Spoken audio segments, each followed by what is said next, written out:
اللہ وبرکاتہ۔ وعلیکم السلام ورحمۃ اللہ۔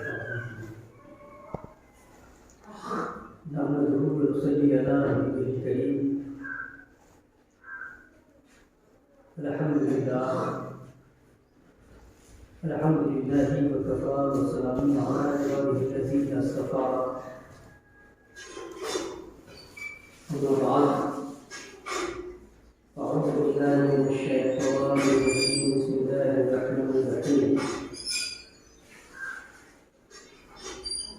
الا ان اولیاء اللہ لا خوف علیہم ولا هم یحزنون۔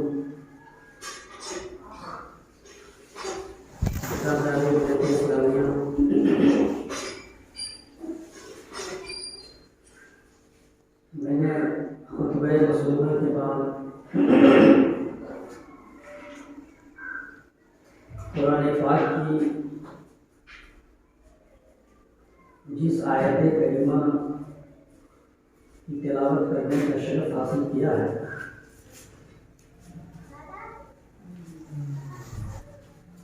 آئیے اس پہ روشنی ڈالنے سے پہلے وہ جس کے چہرہ کو قرآن نے مدحا کہا، جس کی زلفوں کا تعارف واللیل اذا سجا سے کیا ہے، جس کا سینہ علم نشرح لک صدرک ہے، جس کا ذکر ورفعنا لک ذکرک ہے، جس کی سادگی انما انا بشر مثلکم میں ہے، جس کی حقیقت قد جاءکم من اللہ نور سے حویدہ ہے، جس کا اخلاق انک لعلی خلق عظیم ہے، اور جس کی رحمت وما ارسلناک الا رحمۃ للعالمین ہے، جس کے قدم ناز کے نیچے کی مٹی جو کلوہ ہائے مصطفیٰ کو مس کرتی ہے، رب العالمین کے قسم یاد کرنے کے قابل ہے۔ لا اقسم بہذا البلد وانت حل بہذا البلد، وہ جو سبھی بندوں میں سب سے بڑا بندہ ہے، جس کا مرتبہ سبھی بندوں میں سب سے اونچا مرتبہ ہے۔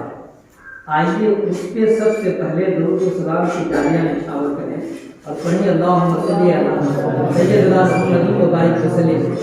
صلاۃ و سلام علیک یا رسول اللہ، صلاۃ و سلام علیک یا حبیب اللہ۔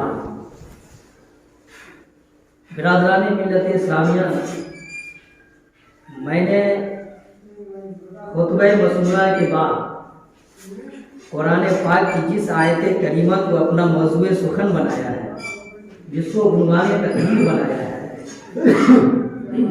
یہ سورہ نمبر 10 سورہ یونس کی آیت نمبر 62 ہے۔ الا ان اولیاء اللہ لا خوف علیہم ولا هم یحزنون۔ ترجمہ سماعت فرمائیں، خبردار سن لو۔ اللہ کے معنی ہوا خبردار سن لو۔ اللہ ان اولیاء اللہ، یقیناً اللہ کے ولیوں کو، اللہ کے دوستوں کو، لا خوف علیہم، کوئی خوف نہیں ہے ان پر، ولا هم یحزنون، اور نہ کوئی غم، اور نہ وہ غمگین ہوں گے۔ اللہ کے دوستوں کو، ولی کا معنی ہوتا ہے دوست، اللہ کے دوستوں کو، اللہ کے ولیوں کو کوئی خوف نہیں ہے اور نہ ہی کوئی غم ہے۔ برادران ملت اسلامیہ، یہ خوف کیا ہے اور یہ غم کیا ہے؟ غم ہوتا ہے گزرے ہوئے زمانے، ماضی کے حالات کا جو اثر ہوتا ہے آپ پر، وہ غم ہوتا ہے۔ یہ چیز ایسا ہو گیا، ویسا ہو گیا، اس کا غم آپ کو پہنچتا ہے، تکلیف پہنچتی، وہ غم ہے۔ اولیاء کرام کو کوئی غم نہیں، اور مستقبل میں جو آنے والا وقت ہے، مستقبل میں جو چیز رونما ہونے والا ہے، جو رونما ہونے والے واقعات ہیں، اس کا خوف ہوتا ہے۔ خوف مستقبل کا ہوتا ہے اور غم ماضی کا ہوتا ہے۔ اولیاء کرام کو پروردگار عالم اس آیت کریمہ میں یہ ارشاد فرما رہا ہے، جو ہمارے ولی ہیں، جو ہمارے دوست ہیں، ان کو کوئی خوف نہیں ہے اور کوئی غم نہیں ہے۔ برادران ملت اسلامیہ، آپ ولی سمجھ رہے ہیں کہ اللہ کے دوست کو کہا جا رہا ہے، جو ولی کا معنی ہوتا ہے دوست، جو اللہ کا دوست ہے اس کو پروردگار عالم اس آیت کریمہ میں خطاب کر رہا ہے۔ ان کے کیریکٹر کیا ہوں گے، ان کا گن کیا ہوگا، ان کی جو ہے ان کا گن یا ان کا کیریکٹر کیا ہوگا۔ آپ ولیوں کی جو کیریکٹر کو آپ پہچانیں گے نا کہ کون ولی ہے، ان کی کچھ خاصیت ہوگی نا، تو آئیے یہ بات بھی پروردگار عالم اسی سورہ میں سورہ نمبر 63 میں اگلی جو آیت ہے اسی سورہ نمبر 10 کی آیت نمبر 63 جو ہے اس میں پروردگار عالم ولی کی خاصیت بیان کرتا ہے، الذین آمنوا وکانوا یتقون۔ ولی کون ہے؟ ولی کی تعریف کیا ہوگی؟ یہ وہ لوگ ہیں جو ایمان لاتے ہیں، ایمان لائے، الذین آمنوا، اور وکانوا یتقون، اور جو اللہ سے ڈرتے ہیں۔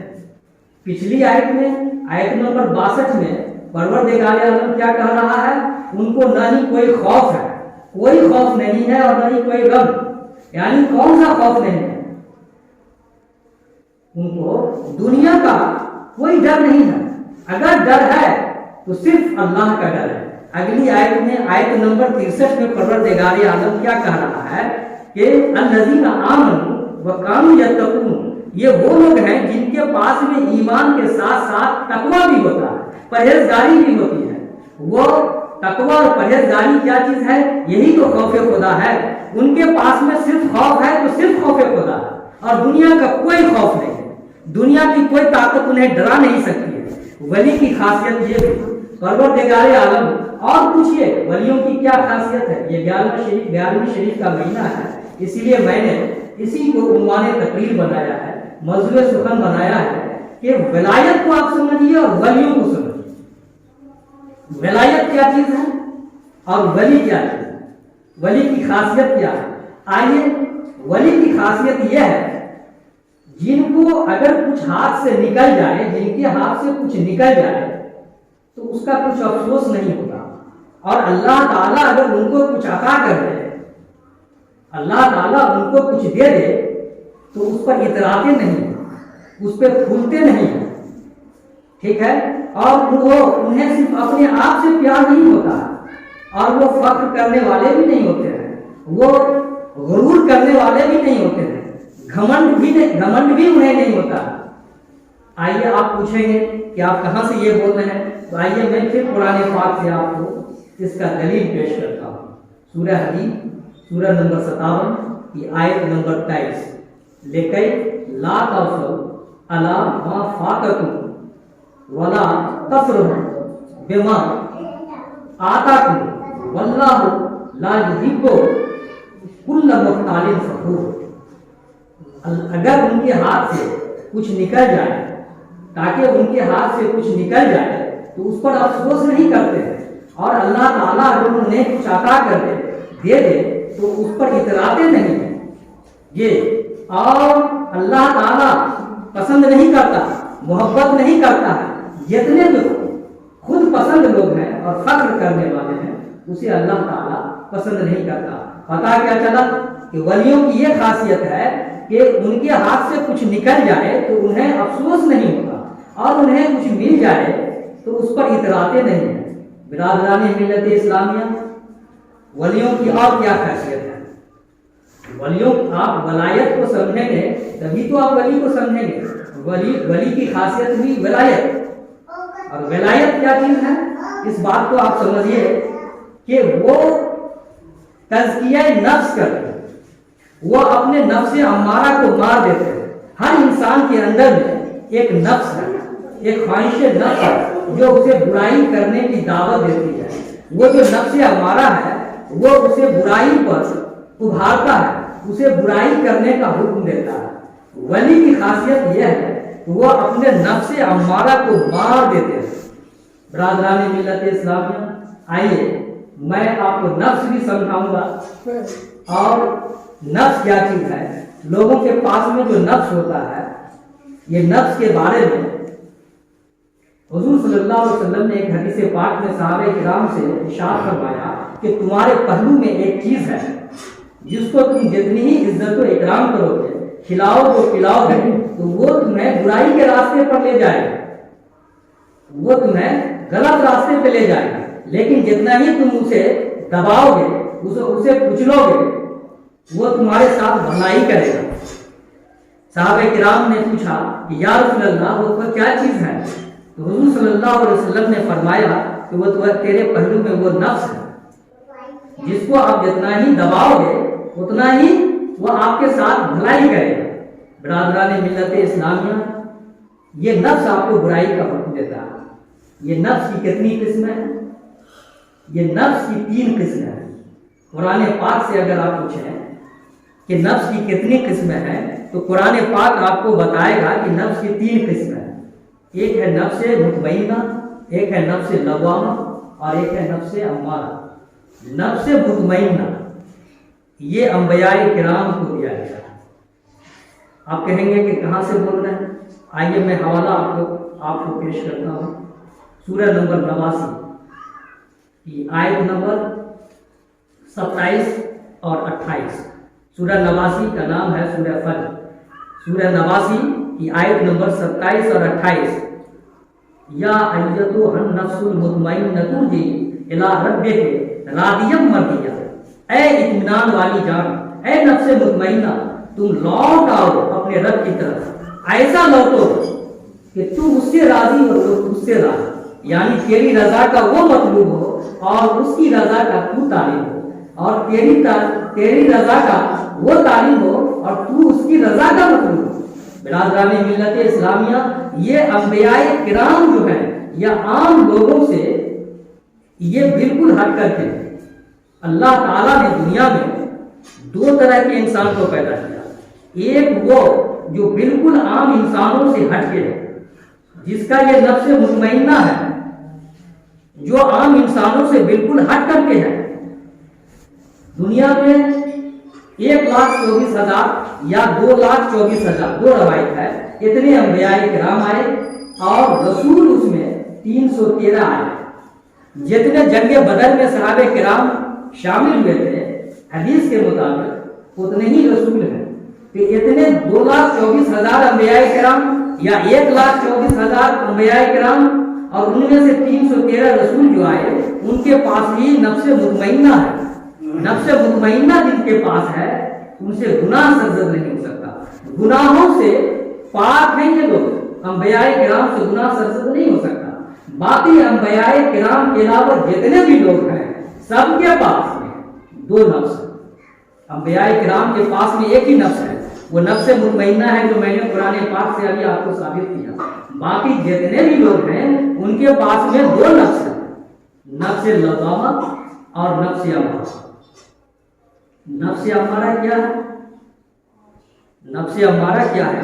قرآن سے آپ پوچھیں تو میں قرآن سے ہی دلیل آپ کو دوں گا۔ سورہ نمبر 12، سورہ نمبر 12 سورہ یوسف کی آیت نمبر 53۔ وما ابرئ نفسی ان النفس لامارۃ بالسوء الا ما رحم ربی الا ما رحم ربی ان ربی غفور رحیم۔ نفس امارہ کیا ہے؟ میں اپنے نفس کو بری نہیں کرتا، بے قصور نہیں بتاتا۔ وما ابرئ نفسی ان النفس لامارۃ بالسوء، یقیناً یہ جو نفس ہے یہ برائی کا حکم دیتا ہے مگر ان لوگوں کو نہیں جس پر اللہ رحم کرے، اور یقیناً اللہ رحم کرنے والا غفور ہے اور رحیم ہے، مغفرت کرنے والا ہے، معاف کرنے والا ہے اور رحم کرنے والا ہے۔ برادران ملت اسلامیہ، ہر لوگوں کے پاس میں، سبھی لوگوں کے پاس میں یہ نفس امارہ ہے، اور یہ نفس امارہ اور نفس لوامہ دونوں میں جنگیں ہوا کرتی ہیں، دونوں میں کشمکش ہوا کرتی ہے ہر آدمی کے پاس میں۔ لیکن جو شخص اپنے نفس امارہ کو دبا دیتا ہے، نفس امارہ تو برائی کا حکم دیتا ہے نا، ابھی میں نے آپ کو قرآن سے یہ ثابت کیا سورہ نمبر 12 کی آیت نمبر 53 سے یہ۔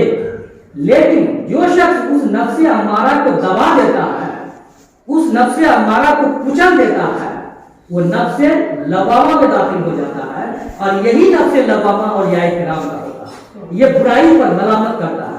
اگر ہر جتنے بھی لوگ ہیں، اب آئیے یہ اگر کوئی شخص یہ چاہے کہ میں ولی بن جاؤں، اگر کوئی شخص یہ چاہے کہ میں اللہ کا دوست بن جاؤں، تو برادران ملت اسلامیہ علماء کرام، جمہور علماء کرام کا یہ کہنا ہے کہ یہ وہی ہے۔ اگر اللہ تعالیٰ پہلے چاہے گا، شرط یہ ہے کہ اللہ تعالیٰ پہلے چاہے گا جس کو اپنا دوست بنانا، پھر وہ اس کی راہ ہدایت پر وہ خود بخود چلنے لگے گا۔ کسی خود چاہے گا کوئی انسان میں اللہ کا دوست بن جاؤں، ولی بن جاؤں، تو وہ نہیں بن سکتا ہے جب تک کہ اللہ نہ چاہے۔ اللہ جب چاہتا ہے تو انسان خود صراط مستقیم پہ چلنے لگتا ہے، راہ ہدایت پر چلنے لگتا ہے، اور اللہ تعالیٰ اس کو اپنا دوست بنا دیتا ہے۔ برادران ملت اسلامی، آئیے اگر آپ کہیں گے کہ ولیوں کے پاس میں نفس لوامہ ہے، اس کی کیا دلیل ہے آپ کے پاس؟ میں پھر قرآن سے آپ کو اس کی دلیل پیش کرتا ہوں۔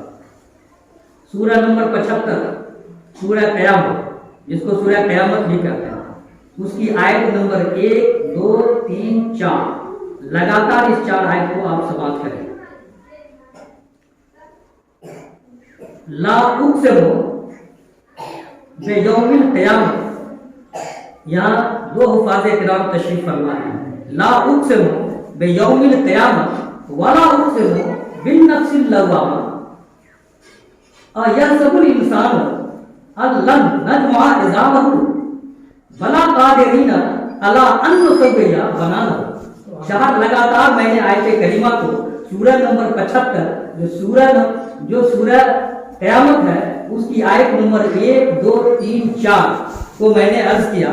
برادران ملت اسلامیہ، اب آئیے اس کا ترجمہ سماعت کریں کہ میں قسم کھاتا ہوں قیامت کے دن کا، اور میں قسم کھاتا ہوں نفس لوامہ کا، ولا اقسم بالنفس اللوامہ، اور یہی نفس لوامہ اولیاء کرام کا ہے۔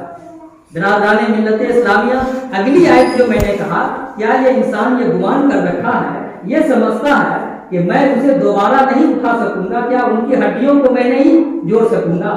اور یا سب انسان اللہ نجمع عظامہ، کیا یہ انسان یہ گمان کر رکھا ہے، یہ سمجھتا ہے کہ میں جمع نہیں کر پاؤں گا اس کی ہڈیوں کو؟ بلا قادرین علی ان نسوی بنانہ، بلکہ ہم تو قادر ہیں اس کے پور کو جمع کر دیں گے۔ یہ پور کیا ہے؟ یہ آپ کی انگلیوں میں، یہ جو پور ہے، انگلیوں کا جو پور ہے، آپ اس پر آپ دیکھیں گے کہ اس پر لائننگ ہے۔ آپ کی جتنے بھی انگوٹھا جو انگلیاں ہیں نا، 10 انگلیاں ہیں، اس پر یہ پور ہے، اور اس پر جو لائننگ ہے اس کو فنگر پرنٹ کرتے ہیں۔ آپ آدھار کارڈ میں آپ کا یہ ہر انسان کا، ابھی پوری دنیا میں 8 ارب لوگ ہیں۔ پوری دنیا میں کتنے لوگ ہیں؟ 8 ارب، اور سائنس یہ کہتا ہے کہ قیامت تک جتنے لوگ پیدا ہوں گے سب کا یہ جو لائننگ ہے، یہ فنگر پرنٹ ہے، یہ کسی انسان کا دنیا میں نہیں مل رہا۔ 8 ارب لوگ ہیں دنیا میں، کسی کا نہیں مل رہا۔ اگر آدھار ایسا ہوتا تو کسی کے آدھار کارڈ سے کوئی پیسہ نکالے، سمجھ رہے بات؟ آپ زمین رجسٹری میں جاتے ہیں، 200 انگلی کا فنگر پرنٹ لیتا ہے۔ آپ کا جو یہ انگوٹھا کا لائننگ ہے، یہ D N a finger print سے بنے اللہ نے بنایا ہے، اور قرآن پاک میں اللہ کہہ رہا ہے ہم اس کے پور کو جمع کر دیں گے، ہم اس کے پور کو درست کرنے پر قادر ہیں۔ کب؟ بروز قیامت، جب آپ اٹھائے جائیں گے۔ برادران ملت اسلامیہ، اور قسم کھاتا ہے نفس اس قیامت کے دن کا، نفس لوامہ کا، جو اولیاء کرام کو اللہ نے عطا کیا، وہ اپنے نفس امارہ کو مٹا دیتے ہیں، وہ اپنے نفس لوامہ کو دبا دیتے ہیں، اور یہ نفس لوامہ میں آ جاتے ہیں۔ اور اللہ تعالیٰ قسم کھا رہا ہے، بلا اقسم بالنفس اللوامہ، کہ میں قسم کھاتا ہوں، اور میں قسم کھاتا ہوں اے جان ملامت کرنے والے نفس، جو نفس لوامہ میں جب آ جاتے ہیں تو ان سے برائی سرگرد نہیں ہوتا، وہ تو نفس ہمارا کو مٹا دیتے ہیں، دبا دیتے ہیں، اور وہ اللہ کے دوست ہو جاتے ہیں۔ تو اگر عام لوگ اگر یہ پرہیزگاری اختیار کرے، تقوی اختیار کرے، اور پہلے اللہ چاہے تو اسے بھی اللہ تعالیٰ اپنا ولی بنا دیتا ہے، لیکن خود اپنے چاہنے سے آپ اللہ کا ولی نہیں ہوتا۔ برادران ملت اسلامیہ، وقت آپ کا ہو چکا ہے، لیکن اگر آپ کی اجازت ہو تو میں ایک حدیث پاک یہاں عرض کر کے اگر اس بات کو اور کلیئر کرتا ہوں۔ ایک بات، انسان کی شکل میں حضرت جبرائیل علیہ السلام تشریف لائے حضور صلی اللہ علیہ وسلم کے پاس، بالکل سادہ شفاف لباس میں۔ ایسا معلوم ہو رہا تھا کہ ان کے کپڑے پہ کوئی غبار و غبار نہیں ہے، وہ سفر کر کے نہیں آئے ہیں۔ عرب کے ماحول میں تو ایسا صحرا اور ریگستان ہے کہ جہاں اگر دور دراز سے کوئی مسافر آئے تو اجلا سفید کپڑا گندا ہو جائے گا، گرد و غبار سے ہٹا ہو جائے گا، لیکن وہ جو آنے والا شخص ہے اس کا کپڑا اتنا صاف و شفاف ہے کہ لگ رہا ہے کہ وہ سفر کر کے نہیں آیا۔ وہ جب دربار نبی میں حاضر ہوا وہ شخص، وہ حضرت جبرائیل علیہ السلام، تو وہ حضور صلی اللہ علیہ وسلم کے پاس دو زانو ہو کر کے وہ بیٹھ گئے۔ روایت میں تو یہ آتا ہے کہ انہوں نے اپنا دونوں ہاتھ حضور صلی اللہ علیہ وسلم کے دونوں زانو پہ رکھ دیے، ایک روایت یہ بھی ہے۔ اور وہ آئے، انہوں نے پہلا سوال کیا، یا رسول اللہ ایمان کیا ہے؟ انہوں نے پہلا سوال کیا، یا رسول اللہ ایمان کیا ہے؟ حضور صلی اللہ علیہ وسلم نے ان کا جواب دیا، اللہ پر یقین کرنا، اس کے فرشتوں پر، اس کے رسولوں پر اور اس کی کتابوں پر اور قیامت کے دن پر اور تقدیر پر اور موت کے بعد اٹھائے جانے پر، یہ سات چیز، اس پر یقین کرنا یہ ایمان ہے۔ پھر انہوں نے دوسرا سوال کیا تو انہوں نے کہا صدقت یا رسول اللہ، آپ نے سچ کہا۔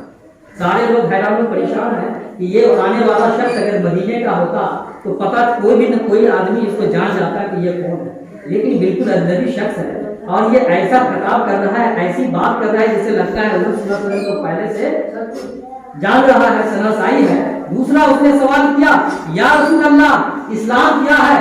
حضور صلی اللہ علیہ وسلم نے جواب دیا، لا الہ الا اللہ محمد رسول اللہ، نہیں ہے کوئی معبود اللہ کے سوا اور محمد اللہ کے بندے اور رسول ہیں، اور جو نماز قائم کرتا ہے، روزے رکھتا ہے، زکات دیتا ہے اور حج اگر استطاعت ہو تو حج کرتا ہے، یہ اسلام ہے۔ یہ اسلام کے جو 5 ارکان ہیں اس کو جو بجا لاتا ہے یہ اسلام ہے۔ پھر اس نے سوال، انہوں نے کہا صدقت یا رسول اللہ، آپ نے سچ فرمایا یا رسول اللہ، احسان کیا ہے؟ حضور صلی اللہ علیہ وسلم نے کہا اللہ کی عبادت ایسے کرو جیسے تم خدا کو خود دیکھ رہے ہو، اور اگر ایسا تمہارا فائن کنسنٹریشن یعنی خشوع اور خضوع ایسا نہ ہو سکے تو تم یہ گمان کرو کہ اللہ تعالیٰ ہمیں دیکھ رہا ہے۔ انہوں نے کہا صدقت یا رسول اللہ۔ اس کے بعد انہوں نے چوتھا سوال بھی کیا، قیامت کب ہوگی؟ حضور صلی اللہ علیہ وسلم نے کہا پوچھنے والا جواب دینے والا سے زیادہ جانتا ہے۔ برادران ملت اسلامیہ، یہ تیسرا سوال جو انہوں نے کیا تھا احسان کیا ہے، یہیں سے تصوف نکلتا ہے، یہیں سے راہ سلوک نکلتا ہے جس کو اولیاء کرام اس کو اپناتے ہیں۔ کیا ہے؟ اللہ کی عبادت اس طرح کرتے ہیں کہ گویا وہ اللہ کو دیکھ رہے ہیں، اور اللہ کا اگر ایسا نہ ہو سکے تو ایسا گمان کرتے ہیں، ایسا خشوع و خضوع وہ لاتے ہیں کہ اللہ تعالیٰ انہیں دیکھ رہا ہے۔ یہ جو دیدار الہی، یہ اللہ تعالیٰ کو دیکھنے کا کانسیپٹ یہی ہے تصوف، یہی ہے راہ سلوک، اور اسی راہ سلوک کے بنیاد پر اولیاء کرام کی 3 قسم ہیں، ایک سالک، ایک مظلوم اور ایک جلندر۔ سالک کسے کہتے ہیں؟ جو شریعت پر عمل کرتے ہوئے جو پیری مریدی کرتے ہیں انہیں کو مرید بناتے ہیں۔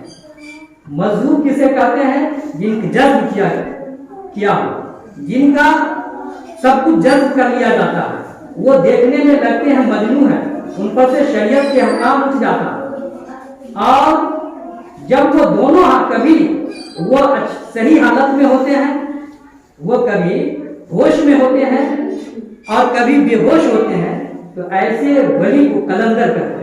برادران ملت اسلامیہ، وقت کی قلت ہے ورنہ میں آپ کو بتاتا کہ اسلام یہ دین کے 4 پہلو ہیں، پہلا شریعت، دوسرا طریقت اور تیسرا حقیقت اور چوتھا معاد۔ یہ شریعت کیا ہے؟ یہ ظاہری جو شریعت ہے قرآن و حدیث اور فقہ، یہ شریعت ہے، اور باطنی شریعت جو ہے یہ طریقت ہے۔